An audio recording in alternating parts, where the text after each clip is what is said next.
अध्यात्म का एक अद्भुत गुण है अभाव भंजन, यौ वै भूमा तत्सुखम।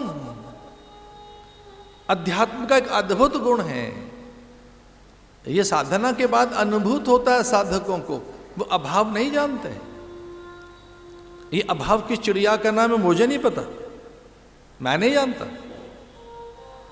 मैं इस शब्द से परिचित नहीं हूं, और हूं तो सही पर इसका अर्थ नहीं मालूम।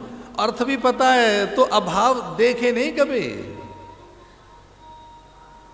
ये अज्ञान से पैदा होता है अभाव, अज्ञान की उपज है अभाव।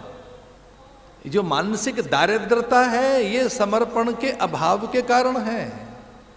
तो जो सर्वतोभाव समर्पित हैं वे साधक अभाव से मुक्त रहते हैं। यो वही भूमा तत्सुखम, अल्पता वहां है जहां श्रद्धा का अभाव है, जहां समर्पण नहीं है।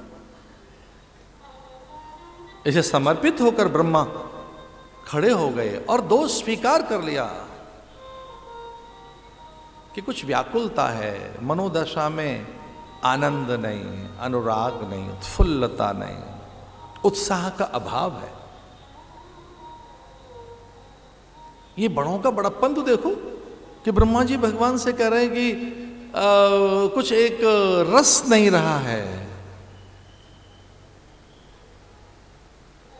भगवान ने ब्रह्मा से कहा फिर मैं आपको कथा सुना देता हूं, क्योंकि रस कथा में है, आनंद कथा में, जीवन कथा में है, जीवन जीने के ढंग और उसके सूत्र कथा में है, जीवन जिया कैसे जाए।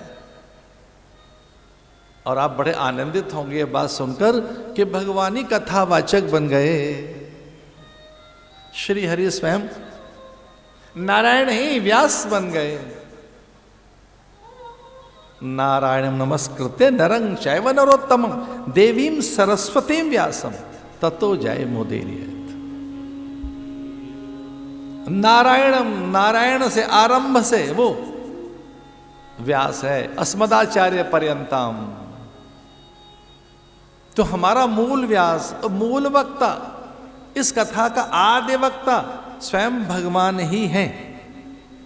ब्रह्मा को कथा सुनाई 4 श्लोक में और ब्रह्मा में जीवन लौट आया, रस लौट आया, भ्रम गए, भय गया, संशय गया, द्वंद्व गया।